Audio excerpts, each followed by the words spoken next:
हम लोग भगवान के लीला कथाओं को सुन रहे हैं और वे इतनी मधुर हैं। उनकी लीला कथाओं को अनेकों प्रकार से अनेकों गीतों द्वारा गान किया गया है। मधुर भी बहुत हैं, मनोहर भी हैं और उनके सुनने मात्र से स्त्रियों का मन बलात् उनकी ओर खिंच जाता है। फिर जो स्त्रियां उन्हें अपने नेत्रों से देखती थी, उनके संबंध में तो कहना ही क्या है। जिन बड़भागिनी स्त्रियों ने जगत गुरु भगवान श्री कृष्ण को अपना पति मानकर परम प्रेम से उनके चरण कमलों को सहलाया, उन्हें नहलाया धुलाया, खिलाया पिलाया, तरह तरह से उनकी सेवा की, उनकी तपस्या का वर्णन तो भला किया ही कैसे जा सकता है।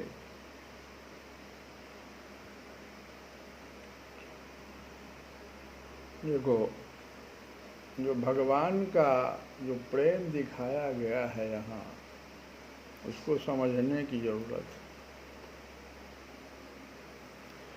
संसार में जो हम लोग हैं, वो भगवान से हम लोग भी प्रेम करते हैं, लेकिन वह प्रेम किस प्रकार का होता है तो भावनात्मक हो जाता है, भावनात्मक ज़्यादा होता है।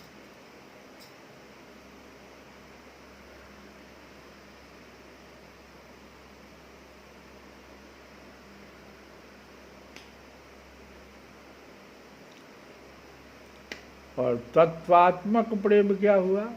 जो वस्तु यथार्थ में जैसी है हम कहेंगे कि वह वस्तु तत्वतः वैसा ही है, कोई तत्व में परिवर्तन नहीं होता है, तो ये जो है भावनात्मक प्रेम नहीं है। भाव कर्ता के अधीन है। आप भाव बनाने में स्वतंत्र हैं। आप भाव से भगवान को पति मान ले, कोई दूसरा उठता है मनुष्य, वो कहता पुत्र हैं हमारे, कोई और तीसरा है वो कहता भगवान तो हमारे स्वामी हैं। आप पर निर्भर करता है, लेकिन तत्व में ऐसा नहीं होता है, वह कर्ता के अधीन नहीं है। इसको समझना है, और इसको हम लोग ऐसे नहीं समझ सकते हैं। रामचरितमानस के एक उदाहरण से समझ सकते हैं इस चीज़ को, क्योंकि भगवान कृष्ण का प्रेम जो यहाँ दिखाया गया है वह भावनात्मक नहीं है। हम लोग जरा सा रामचरितमानस में जाएं,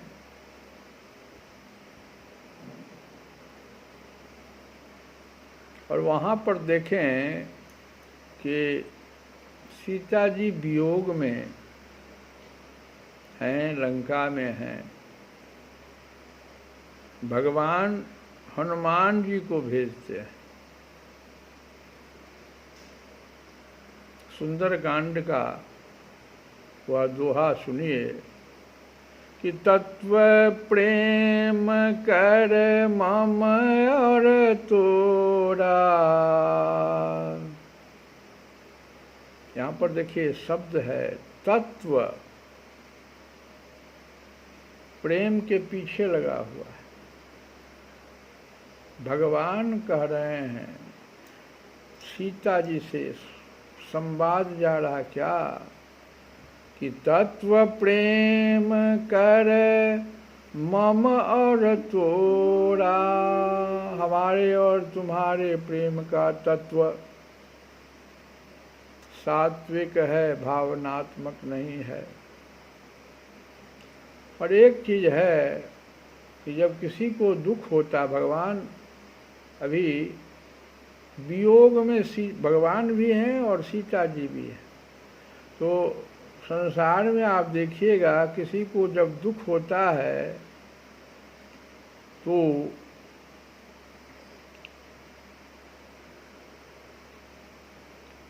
स्वभाव है ये, वह किसी को सुनाना चाहता है उस दुख को, और वो खोजता है कि हमको पात्र, उपयुक्त व्यक्ति, पात्र चाहिए जिसको हम अपना दुख सुनावें।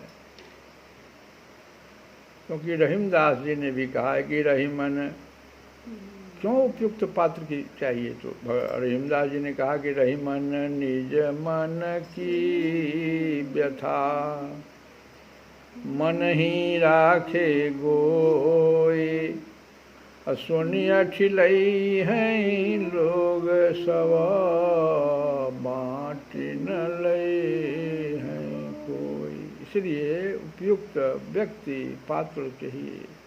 आप इधर उधर अगर कहीं बोल देंगे तो सुनि अठिलई हैं लोग सब, बाँटि न लई हैं कोई। और भगवान भी कह रहे हैं कि कहूँ ते दुख कछु घटी होई। दुख किसी से कहने से ही थोड़ा घटता है, यह सिद्धांत है। कहूँ ते दुख कछु घटी होई, तो किसी को खोजता है। अब भगवान भी वियोग में है और वो खोज रहे हैं किससे हम कहें अपने दुख को। और आगे कहते हैं कि कहूँ ते दुख कछु घटी होई, काहि कहूँ यह जानि न कोई। किसको कहें? हमारे तुम्हारे बीच कोई जानने वाला नहीं है। सीता जी और भगवान राम के बीच भावनात्मक प्रेम नहीं है, सात्विक। इसीलिए कह रहे हैं कि हमारे तुम्हारे बीच कोई जानने वाला भी तो नहीं है। क्यों? क्योंकि तत्व प्रेम कर मम अरु तोरा, और जानने वाला जो है मेरा मन, तो कहाँ है? जानत प्रिया एक मन मोरा। जो इस दुख को जानता है मेरा मन, और कहाँ है?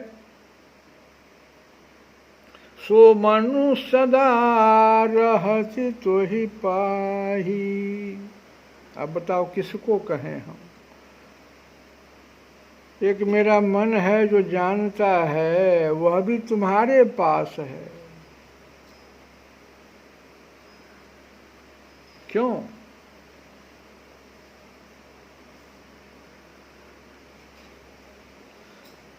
सीता जी का मन भी जानता है कि हम दोनों अभिन्न हैं, जानने वाले दो हैं ही नहीं। गिरा अरथ जल बीच समा, कहियत भिन्न न भिन्न। कहाँ भिन्न है? समुद्र में तरंग आया, आप कहिएगा जी ये समुद्र है, ये तरंग है, दोनों तो एक ही है। गिराय रथ जल बीच समा, कहियत भिन्न न भिन्न। बंदौ सीता राम पदा, जिन्हि परम प्रिय थी। तो एक मन है, अब वो भी मन सो मन सदा रहत तो ही पाही। सो मन सदा रहत तो ही पाही, अजानु प्रीति रस इत नहीं माही। यह तत्व प्रेम कहलाता है कि श्रोता तो तुम्हारे पास है, जिसको हम कहेंगे वो तो तुम्हारे पास, श्रोता तो तुम्हारे पास है। और यही आप प्रेम राधा कृष्ण के संदर्भ में भी देखेंगे। राधा कृष्ण जी के संदर्भ में भी देखिए, राधा जी सखी से कहती हैं, क्या कहती हैं सो सुनिए, कि जोई जोई भावे मोहे सोई करे प्यारो। अपनी सखी से राधा जी कह रही हैं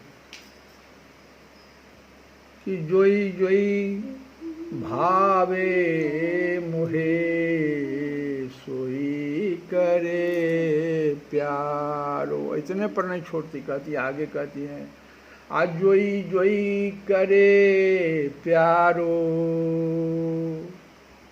जोई जोई करे प्यारो सोई मोही भावे। अब बताओ कहाँ अलग है दोनों?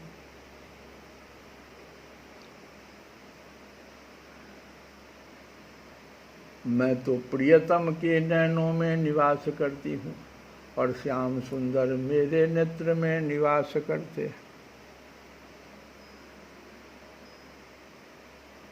अब देखो, भगवान को देखने के लिए दृष्टि चाहिए, और अगर वो दृष्टि हमारे पास नहीं है तो एक बहुत अच्छा उदाहरण है कि जब अंगद जी चलने लगे तो हनुमान जी ने कहा कि बड़ा एक आश्चर्य मैंने लंका में देखा, तुम भी देख लेना। तो अंगद जी ने कहा कि ऐसा कौन आश्चर्य है जो आप बखान कर रहे हैं? कहे एक नेत्र की बात छोड़ो, रावण के पास तो 20 आंख है, लेकिन उसके पास दृष्टि नहीं है ईश्वर को देखने की। यही आश्चर्य है। और अंगद जी ने कहा, रावण जब तक भक्ति की दृष्टि न होगी, ईश्वर आपको सामने भी आ जाएंगे। भगवान कृष्ण तो बहुतों के सामने आ जाते थे, कहाँ कोई देख पाता था। दुर्योधन कहाँ देख पाता था। और दुर्योधन के जितने भी थे, किसका किसका नाम गिनावे। विदुर जी ने कैसे देख ली। जब तक भक्ति की दृष्टि नहीं होगी, ईश्वर सामने भी होंगे, दिखाई नहीं पड़ेंगे। और सीता जी का ही उदाहरण ले लीजिए। फिर सीता जी ने दृष्टि दिखाई, 3 दृष्टि सीता जी ने दिखाई भगवान को देखने का। कहाँ पर? तो पुष्प वाटिका में हैं सीता जी। भगवान को एक बार देख लिए थे, फिर कहीं पर लता उता में वो छिप गए। तो वहाँ पर देखिए सीता जी 3 दृष्टि दिखा रही हैं भगवान को देखने के लिए। पहली दृष्टि देखिए, चितवती चकित।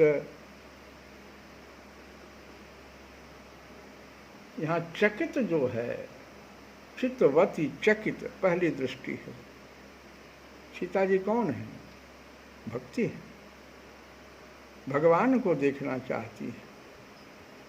तो सीता जी दिखा रही हैं कि भक्ति में भी 3 दृष्टि होनी चाहिए। ये चकित दृष्टि कहलाती है, उत्कंठा, अन्वेषण।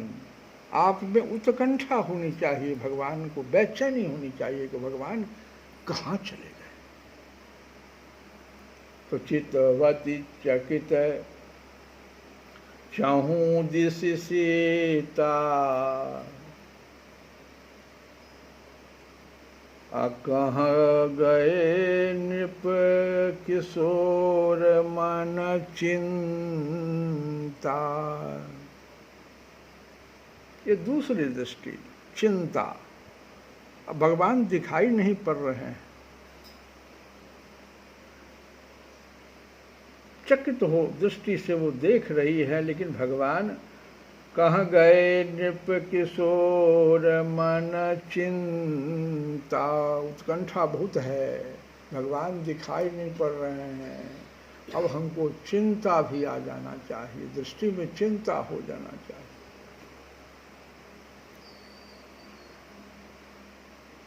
ईश्वर के लिए चिंता। कह गए नृप किशोर मन चिंता। अजह बिलोक मृग सावक नैनी, जनु तह बरिस कमल सित श्रेणी। ये तीसरी दृष्टि, ये सात्विक दृष्टि। सीता जी जहां दृष्टि डालती है, जहां बिलोक मृग सावक नैनी, अजनु तह बरिस कमल सित श्रेणी। जहाँ सीता जी जहाँ भी दृष्टि डालती हैं, भगवान को जो खोज रही हैं, तो वहाँ मानो श्वेत कमलों की कतार बरस जाती है। ये श्वेत कमल की कतार को क्यों श्वेत काहे कहा गया? यही सात्विक दृष्टि है। कहीं काम वासना या ये वो जो उल्टी पुल्टी बातें हम लोग सोच लेते हैं, ऐसा नहीं होता है।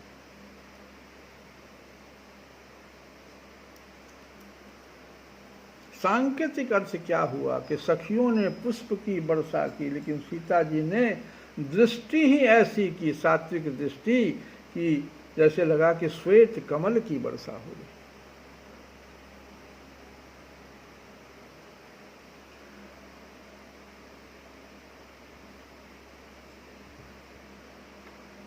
तो तीन प्रकार की दृष्टि सीता जी ने, चकित, चिंतित और सत्यमयी दृष्टि। ये श्वेत पुष्पों की वर्षा सत्यमयी दृष्टि कहलाती है।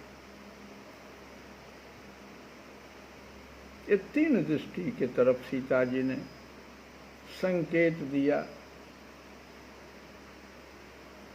और जब भगवान को देख ली तो देखो रामचरितमानस में है कि काम ही नारी प्यारी जिमी। तो तुलसी बाबा से पूछ दिया कि जब ये कहिए दिए आप कि काम ही नारी प्यारी जिमी, तो तुलसी बाबा ने कहा कि देखो इस प्रेम में ललचाई नहीं आता। तो फिर तो आगे कह दिया लोभे के प्रिय दाम। उससे अधिक, जैसे धन के प्रति लोभी का जो ललचाना है वो काम ही नारी प्यारी में नहीं है, इसलिए तुलसी बाबा ने इसको जोड़ दिया। और सीता जी देखी रूप लोचन ललचाने। बताओ, भगवान को जब देख ली तो लोभी वाली दृष्टि, लोभी के प्रिय दाम वाली बात हो गई। ईश्वर का लोभ आ गया, यहाँ धन का लोभ नहीं। देखी रूप लोचन ललचाने, ईश्वर का लोभ। संकेत क्या हुआ कि लोभ बना रहना चाहिए। आप अगर भगवान को देख लिए, एक तो देखने की दृष्टि होनी चाहिए, और अगर भगवान दिखाई पड़ गए तो आपको लोभी का आकर्षण जैसे समाप्त नहीं होता कभी। इस प्रकार का लोभ बन जाना चाहिए ईश्वर के प्रति। तो हर से जानू निज निधि पहचाने, जनु निधि निज निज निधि, हर से जनु निज निधि पहचाने। वो लोभी को तो वो धन के प्रति उसका आकर्षण, यहाँ तो निज धन इनका है, भगवान का रूप। देखी रूप लोचन ललचाने, हर से जनु निज निधि पहचाने। उन्होंने अपना खजाना पहचान लिया। भगवान राम निधि हैं, अपना धन जो था, निज निधि जो था। और जैसे आपको अपना धन मिल गया तो सीता जी अगला संकेत क्या दे दी? सुरक्षा। दिन्हु पलक कपाट सयानी। भगवान के रूप को देख करके सीता जी अपने पलक को, कपाट जो किवाड़ बना दी। अब ये मेरा निज निधि है भाई, ये लूटना नहीं चाहिए, दूसरा ना लूटे। किवाड़ लगा दिया, सुरक्षा है तो, अपने निधि की सुरक्षा है तो। दिन्हु पलक कपाट सयानी। और इसका दूसरा अर्थ ये भी है कि बुरी वृत्तियां अब अंतःकरण में आना जाना बंद कर दे। जो मैंने भगवान को अब देख लिया तो मेरी दूसरी बुरी वृत्तियां और कुछ भी ना आवे अब मेरे पास।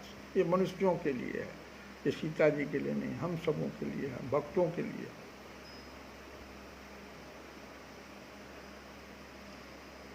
और इसका थोड़ा सा संकेत वहाँ भी है, जब हनुमान जी, और इसको समझ लो, एक बात हम बता देते हैं, हनुमान जी का वचन है, मंत्र है। जब बहुत संकट में रहना ना तो इसको ध्यान से, इस मंत्र को, हनुमान जी का वचन है। भगवान पूछ दिए हैं कि अब बताओ हनुमान, कैसे सीता अपने प्राण की रक्षा कर रही? तो नाम पाहरू दिवस निसी, ध्यान तुम्हार कपाट। देखो ये कपाट लग गया, लंका में है। लोचन निज पद जंत्रित, जाहि प्राण के ही बाट। मरणासन व्यक्ति के पास भी इस मंत्र का जप करिए अगर तो।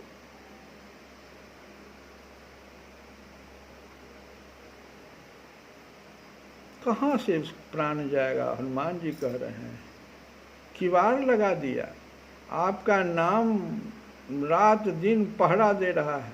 नाम पाहरू दिवस निसी, ध्यान तुम्हार कपाट। आपका ध्यान ही कपाट है। अब आप बोलिए प्रभु, बदनामी किसकी होगी अगर चोरी हो गई, माने प्राण चला गया, चोरी हो गई अगर, के आप वहाँ पर सुरक्षा प्रहरी कौन है? आपका नाम। नाम पाहरू दिवस निश, रात दिन नाम नाम नाम नाम नाम जप चल रहा है। और ध्यान तुम्हार कपाट। बदनामी आपकी होगी, पहरेदार की होगी अगर प्राण निकल गया तो। क्या हनुमान जी ने संकेत दिया। तो इसको अगर हम समझ गए, तात्विक प्रेम क्या होता है, हम लोग जो कथा में अभी सुन रहे थे, हम लोग भावनात्मक वे में इस कथा को ना देखें। यह प्रेम बहुत ऊंची है। मुरली बजा के मोहना, मुरली बजा के मोहना, क्यों कर लिया किनारा, अपनों से हाय कैसा व्यवहार है तुम्हारा। मुरली बजा के मोहना, क्यों कर लिया किनारा, मुरली बजा के मोहना, क्यों कर लिया किनारा। अपनों से हाय कैसा व्यवहार है तुम्हारा, ढूंढा गली गली में, खोजा डगर डगर में, ढूंढा गली गली में, खोजा डगर डगर में। मन में यही लगन है, दर्शन मिले दोबारा, मुरली बजा के मोहना, क्यों कर लिया किनारा। मधुबन तुम्ही बताओ, मोहन कहाँ गया है, कैसे झुलस गया है, कोमल बदन तुम्हारा, मुरली बजा के मोहना, क्यों कर लिया किनारा। अरे यमुना तुम्ही बताओ, छलिया कहाँ गया है, तू भी छली गई है, कहती है नील धारा, मुरली बजा के मोहना, क्यों कर लिया किनारा। दुनिया कहे दीवानी, पागल कहे जमाना, पर तुमको भूल जाना हमको नहीं गंवारा, मुरली बजा के मोहना, क्यों कर लिया किनारा। राधा तुम्ही बताओ, तेरा श्याम कहाँ गया है, राधे राधे राधे राधे राधे राधे राधे राधे राधे राधे राधे राधे। राधा तुम्ही बताओ, तेरा श्याम कहाँ गया है, तू भी द्रवित हुई है, कहती है अश्रुधारा, मुरली बजा के मोहना, क्यों कर लिया किनारा। श्री कृष्ण गोविंद हरे मुरारे, हे नाथ नारायण वासुदेव।